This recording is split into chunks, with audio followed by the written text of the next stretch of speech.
my name is Umu and I'm ReacttotheK's channel creator. And I'm Sean, and I'm ReacttotheK's channel arranger. And today we are reacting to Oh My Girls Come Back, the 5th season, which makes me think of like Vivaldi's 4 seasons, but no, this is the 5th season. Oh, okay, it was making me think of Addis's The 25th Hour. The last movement of his string quartet, The 4 Quarters. Hey! We'll see if this, I've seen Oh My Girls picture teaser, and I thought, because it's like, it was painted to be like a classical painting, like acrylic painting, and I was like, ooh, is this gonna have strings? Is this gonna be like an orchestral ballad? And then I checked out a little bit of the music video, since I always make sure to check out songs to make sure we'd have things to excitedly talk about. So I know kind of what happens in this song, and there is something that like I actually remember, because usually after I check out like a few seconds of a song, I totally forget about it by the time we react to it, but I actually remember what happens, so I apologize, guys, that I ruined my reaction for the chorus change of texture. So I'm excited for Sean to listen to it for the first time. So you ready? Yes. Okay. Oh,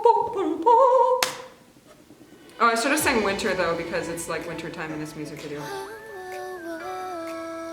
We got that sine wave synth. I was right about the strings. Major modal. Make sure.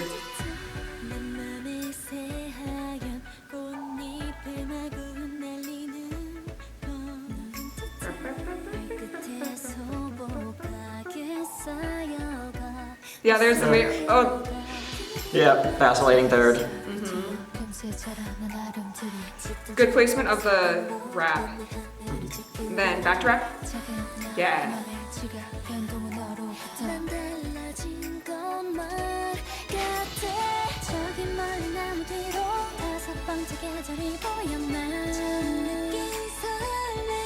These like breathy harmonies is such like a iconic Oh My Girl sound, I feel like.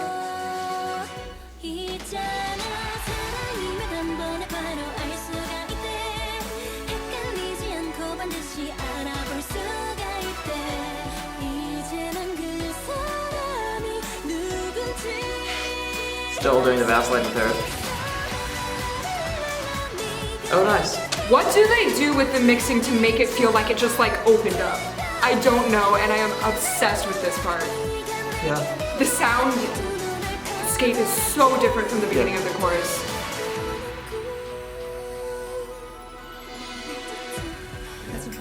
And we're back to the beginning vibe. Yeah, that's a good question. I'm trying to figure out what... I think somewhat they filled out the harmonies, but I think it's more... Like, you're right, it's more than just filling those out.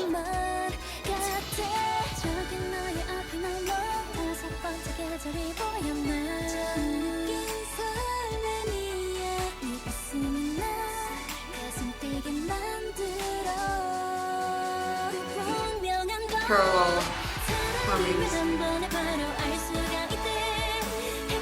It's interesting how they want to have the soundscape change for the post-chorus.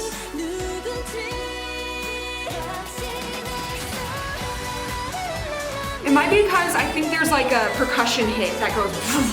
Yeah. And also like, you know, rhythm speeds up. Oh, nice.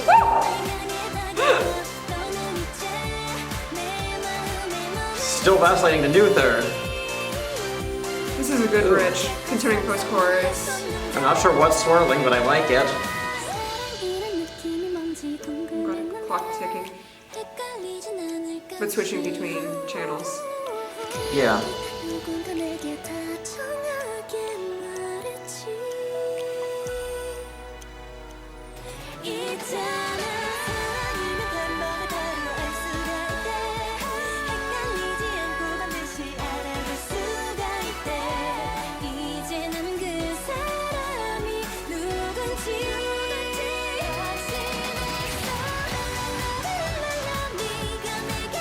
It might be just the tempo change that makes me.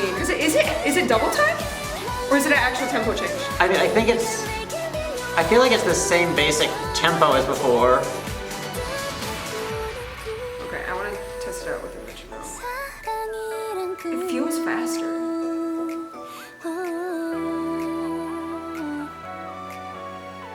Or is it just because they're singing like 8th or 16th notes, 8th notes? Yeah, there's a flat 2 or flat 9 in there. That was nice.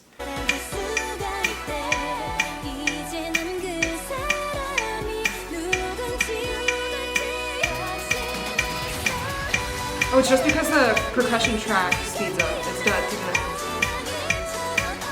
It's kind of like a galloping, like a horse galloping rhythm.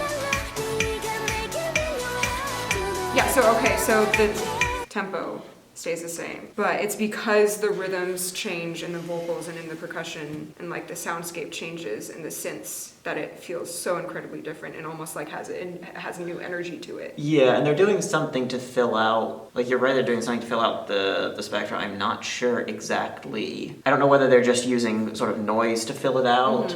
With something that's going to be produced a bit like pop songs, that they're ultimately going to be at a fairly similar dynamic throughout most of the time, with some little dips, but overall pretty similar. So if you can have something with fewer notes at a time that still gets the harmonic point you're wanting to make, then each of those will seem louder. Whereas if you put in like 3 times as many notes to put the chord in like a bunch of different octaves, everything's gonna have to get quieter.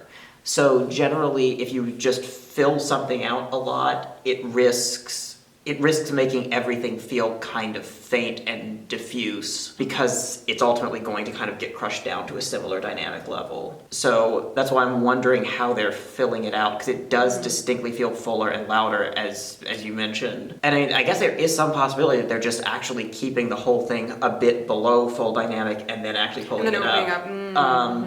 It would be interesting to like drop the audio of this in Audacity and look at the wave and see if that happens. It's also possible this is just good mixing and they're doing things that we're not quite able to identify exactly what it is. I don't naturally notice sort of noise filling out a register. Like I don't think it's something the listeners generally intended to notice consciously. It's just something that makes something feel a little fuller. But there have been times I've listened to songs and realized, oh yeah, they're actually holding just sort of this little bit of noise. When I say noise is random vibration. It tends to sound like a hiss, like or noise can be in different registers, so you could have like high noise or low noise, but it just kind of fills something out without having to put exact pitches in or do anything really exact. Like cymbals and tam-tams tend to do this a lot in classical music. I also liked, not musically, I love the ballerina aesthetic. Musically, I also like the verse harmony, like the one single harmony, because they didn't have like a wall of chords. They saved the wall of sound for the chorus. Instead, they just had 2 single voices. So I said parallel. What I meant is just like it's continuing along the melody the whole time. It wasn't like moving the same exact intervals always, because it would jump to different intervals and therefore create different feels of dissonance and such. So I was thoroughly interested in the song the whole time. Yeah, also the music video was really well made. So like beautiful. Really good saturated colors and also a contrast between those and also a lot of some fairly stark white backgrounds. Fantasy ballerina magic. Okay. Summary of the music video. There you go. Thanks for watching, guys. Bye.